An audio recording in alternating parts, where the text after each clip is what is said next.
Hola a todos, hoy vamos a estar hablando sobre la religión del Islam.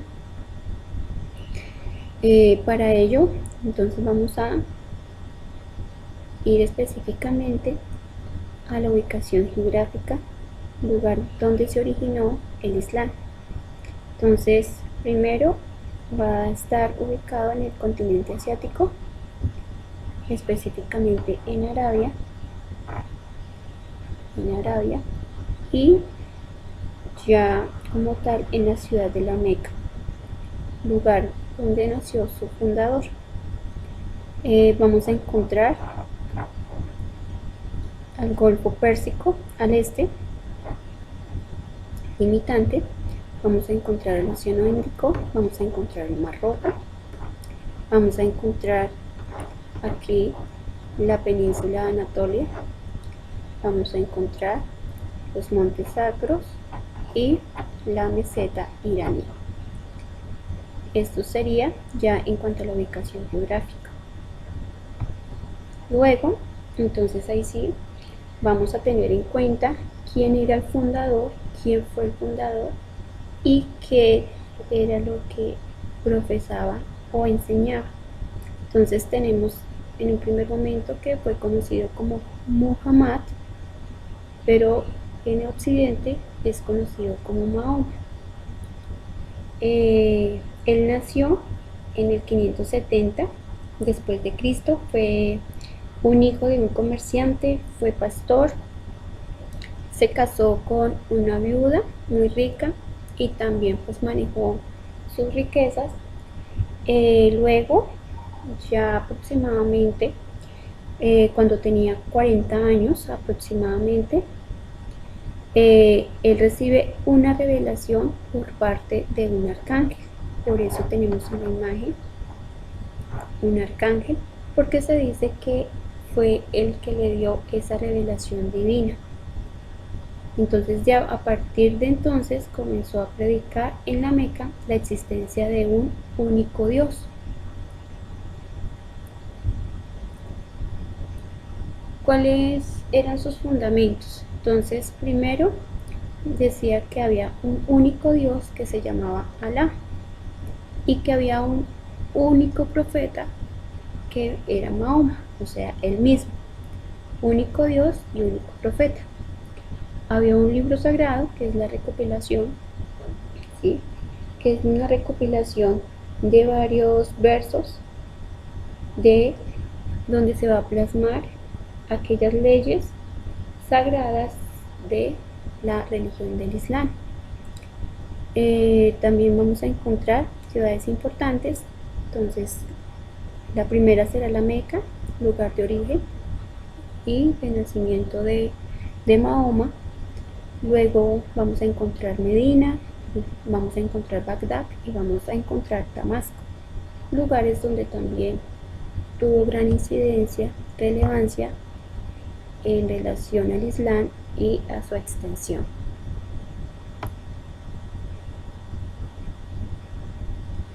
¿Qué proponía o qué enseñaba Mahoma? Entonces él partía sobre o se fundamentaba sobre 5 pilares. Entonces el primero era la profesión de fe, por la que el musulmán testifica que no hay más Dios que Alá y Mahoma su profeta. La siguiente es la oración, que sería 5 veces al día, una al amanecer, al mediodía, por la tarde, a la puesta del sol y al anochecer. La siguiente, la peregrinación a la Meca, que debe ser al menos una vez en la vida. Siguiente es el ayuno o Ramadán durante este mes, entonces todos los días desde la salida hasta la puesta del sol pues tendrán ayuno. Y el siguiente y último pilar entonces será el de la limosna, que era una contribución económica para obras benéficas y que acabó convirtiéndose en una especie de tributo. Estos serían como tal los fundamentos, los 5 pilares específicos del Islam. Resulta que desde la parte ya cristiana Entonces resulta que se dice que Mahoma tuvo cierta relación con la doctrina, con la enseñanza cristiana y con la enseñanza del judaísmo. Entonces se dice que él tuvo una mezcla de estas dos religiones, en la cual pues así dio origen al Islam. Entonces por eso vamos a encontrar que los fundamentos y varios de los versos que hacen parte del Corán están totalmente relacionados con lo que dice la Biblia. Se debe tener en cuenta que cada una de estas religiones, tanto del cristianismo, que fue abordada por el Imperio Bizantino y como tal por el Imperio Romano por medio de Constantino, y también el judaísmo, ¿sí?, que están enraizados totalmente a lo que fue dado y dicho a Abraham, y también pues esperando la llegada del Mesías. Entonces, de acuerdo a estas tres religiones, se va a dar cuenta de una nueva forma o estilo de vida. En este caso, no solamente desde el cristianismo tomado por el Imperio Bizantino, sino que ahora entonces va a ser con el Islam por medio del profeta Mahoma, y lógicamente teniendo en cuenta estos 5 pilares fundamentales para la expansión de la fe y también para la expansión de los territorios de ahí en adelante, teniendo en cuenta que esto fue uno de los propósitos que tuvieron en el momento de extender la religión. ¿Cómo estaba organizado políticamente el Imperio Islámico? Entonces estaba el califa, que es la máxima autoridad política y religiosa. Máxima autoridad política y religiosa, para que nosotros lo tengamos en cuenta. También vamos a encontrar al visir, que va a ser primer ministro, emir, gobernador de una provincia, el cadi, que sería el juez, y el diván, que sería el tesoro real. En este caso, el tesorero real. Esto sería la organización política del Imperio Islámico. También vamos a encontrar cuáles fueron las causas de la rápida expansión del Islam sobre los territorios europeos, parte de Asia y parte del norte de África. Entonces, el primero, los problemas internos de los imperios. En este caso, los bizantinos y los persas. Entonces, los campesinos estaban sometidos a unos tributos muy altos, y en cambio los musulmanes exigían menos impuestos. La tolerancia religiosa de los musulmanes, los cuales permitían la existencia de otras religiones, de los cristianos y judíos.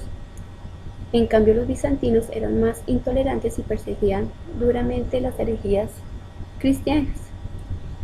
Otro aspecto, el carácter dialogante o pactismo de los musulmanes, o sea que estaban dispuestos a ceder poder a los dirigentes locales y regionales a cambio de su integración en el califato.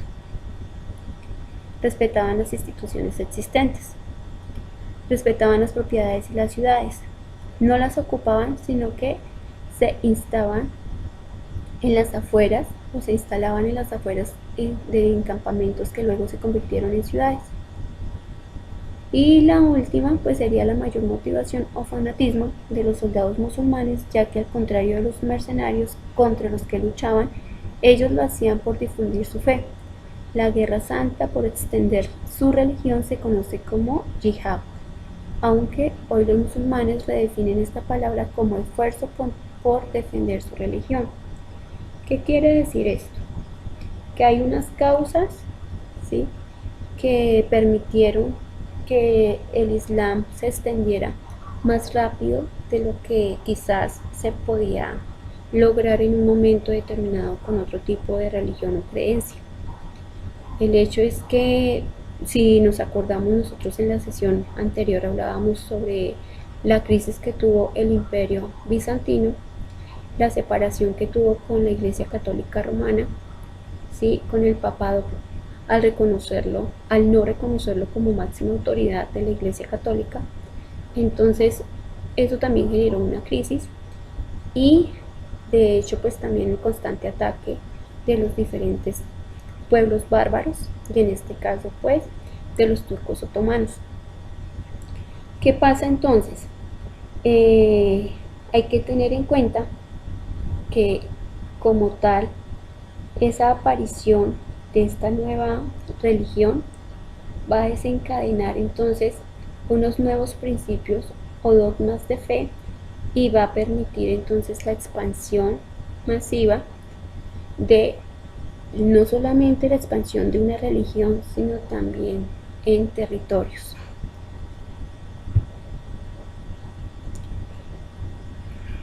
Aquí entonces vamos a ver cómo se va dando esa expansión. Muere Mahoma en el año 632. Él entonces queda o ha tomado lo que es la Meca y Medina, pero luego entonces se van a levantar dos califas, ¿sí? Otras autoridades que van a implementar o van a extender esos territorios. Entonces esa extensión va no solamente a acabar con el cristianismo, ¿sí? Con el cristianismo en lo que quedaba del imperio bizantino, pues aunque ellos respetaban en algunos momentos la profesión, ¿sí?, del cristianismo, sin embargo, en la sesión anterior yo les decía que ellos destruyeron parte del legado griego y parte de aquello que había cuidado por mucho tiempo Justiniano.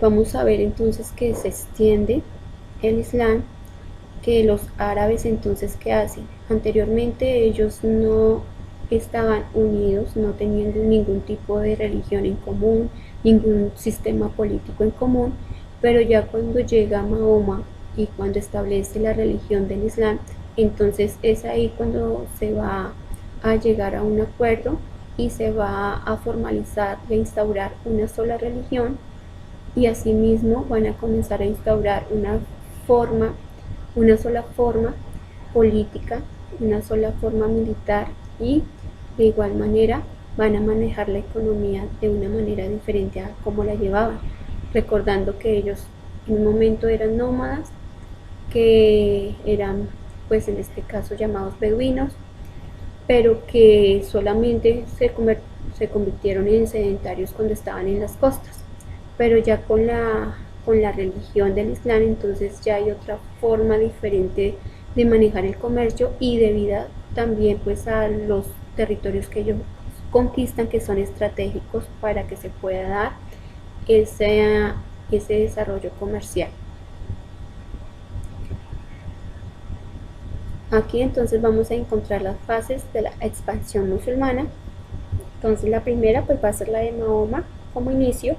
Ahí van a encontrar la égira, que es cuando él tiene que huir por causa de la persecución que hacen algunos sacerdotes tradicionales, que ellos, aunque no tenían una religión formal, ellos sí adoraban a una piedra que se llamaba la Kaaba, y pues allí recibían diferentes tipos de beneficios. Y ya cuando aparece Mahoma y predican sobre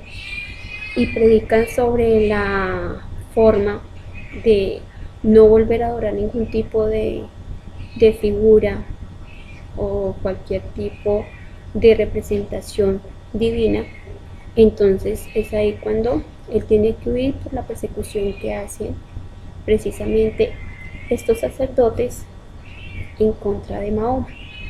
Ya se instaura en la ciudad de Medina, y allí pues entonces ya establece formalmente un gobierno, ¿sí? Ya se forma y forma a otros, los cuales le va a permitir de nuevo regresar a la Meca y tomar control y posesión de ese territorio e instaurar definitivamente el Islam.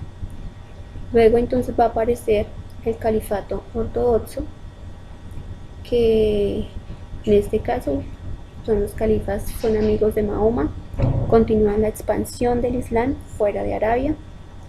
Luego aparece el califato Omeya, que tiene como capital Damasco, y ahí van a tener la máxima expansión del imperio hasta la India y la península ibérica. Recuerden que en un momento yo les decía que llegaron a combatir los musulmanes contra los visigodos, que eran los que estaban formalmente en ese territorio, pueblos también bárbaros, pero que en este caso lograron alcanzar el poder y dominar este territorio de la península ibérica. Luego vamos a encontrar el califato Abbasí, que es ahí cuando van a instaurar como capital Bagdad, y va a ser como ese declive de lo que fue esa expansión musulmana, periodo de decadencia, de disgregación territorial. Estos serían apenas las fases de la expansión musulmana que podríamos nosotros encontrar y que fue de gran relevancia en cuanto a la extensión y expansión del Islam. Sí quiero resaltar que luego de que muere el cuarto califa, llegaron allí y comenzaron los conflictos por la sucesión. Y ya de ello, pues entonces, cuando se habla de los califas omeyas, ellos gobernaron durante casi 100 años y crearon el imperio más extenso hasta ese momento de la historia, que pues lógicamente fueron a gobernar todo el territorio, y es ahí cuando trasladan de nuevo entonces la capital de la Meca a Damasco, que es la actual Siria, y lo dividieron en emiratos. ¿Qué quiere decir eso de emiratos? Quiere decir en provincias. Allí también en ese califato de Omeya pues lograron unificar una moneda, organizaron la recaudación de impuestos, o sea que alcanzaron a organizar no solamente políticamente y religiosamente a estos pueblos que hacían parte ya del Islam, sino que también entonces pudieron lograr un desarrollo y una organización económica. Algo que también es necesario recalcar ya dentro de todo el proceso del Islam es cómo se fue originando, ¿sí?, esa llegada, y también cómo se fue otra vez restaurando el dominio de los reinos, en este caso de reinos españoles, y que van a tomar control de lo que habían conquistado los musulmanes. Entonces ese territorio que ya en 1230 le pertenecía a los musulmanes, ahí en el mapa lo podemos ver. Esto ya en 1492, precisamente cuando se habla del descubrimiento de América, o se da inicio para ello, entonces va a ser, en este caso, van a ser expulsados de este territorio, y de nuevo va a tomar la corona española, van a tomar control de este territorio que hacía parte de los musulmanes. Algo importante sobre la cultura islámica, entonces vamos a encontrar la agricultura. Pues en este caso la economía del Islam se sustentaba en 3 actividades: la agricultura, la artesanía y el comercio. En este caso la agricultura era muy productiva, ya que los musulmanes extendieron las técnicas de regado mediante norias y molinos, que permitieron aumentar los cultivos. Entonces ahí vemos un ejemplo de las norias o molinos ahí ya determinados que aparecen. Y tenemos las artesanías. Estas en este caso eran de gran calidad, hacían cerámicas, armas, tejidos, etc. Habían otro tipo de diferentes tipos de orfebrería en Damasco, por ejemplo.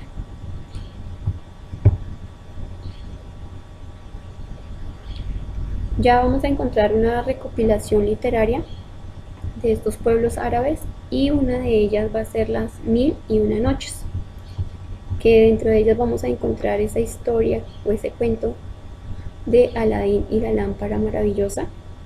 Esta historia de las mil y una noches es simplemente la recopilación de varias historias dentro de una historia, la cual narra precisamente cómo un sultán, ¿sí?, es engañado por su esposa y él, al no resistir, entonces mata a su esposa, pero de ahí en adelante entonces va a tener diferentes esposas cada día, hasta que llega una de ellas y entonces comienza a contarle diferentes historias, y esto hace o persuade a este sultán para que él siga contando y terminando las historias que ella inicia, y así entonces se van completando las mil y una noches con estas historias, y pues nos dice que al final pues le perdona la vida, que no la mata, y así entonces se da esa recopilación literaria de las mil y una noches. Dentro de todo esto, entonces recordemos algo importante. ¿Cómo surgió entonces el Islam?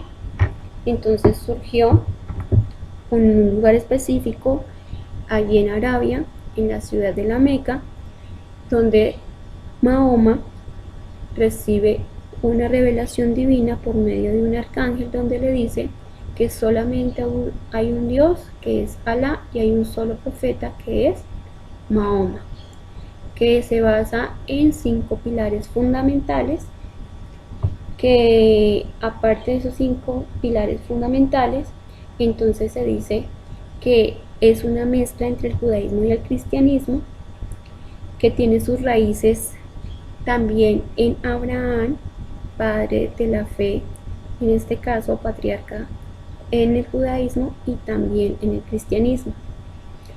Características generales, entonces se puede hablar sobre cómo los musulmanes fueron formando nuevos imperios.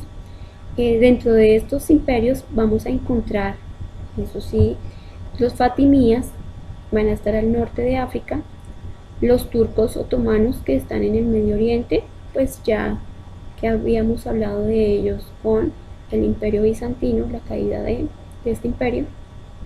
Y también vamos a encontrar en la península ibérica, que estuvieron hasta 1492 y que fueron expulsados de España por los reyes católicos.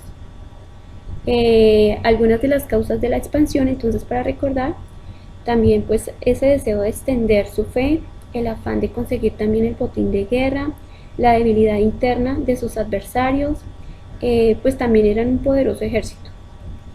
Ellos se destacaban también por la caballería. Entonces, estas son algunas de las características generales que nosotros podemos encontrar. Recordemos que los árabes eran un pueblo semita, ubicados en la península arábiga, descendientes en este caso directamente de uno de los hijos de Noé, que se llamó Sem, que estos grupos nómadas se organizaron en tribus, tenían una religión salpicada de elementos propios del judaísmo y el cristianismo, y estas serían algunas de las características generales del Islam y de todo lo que envolvía esta religión. Tanto así que hasta el día de hoy sigue siendo una de las más grandes e influyentes a nivel mundial. Entonces, chicos, ya para terminar, como actividad, desarrollar el taller del módulo, específicamente la actividad que dice apliquemos el conocimiento, que tiene 6 punticos. Esto será entregado en la próxima sesión.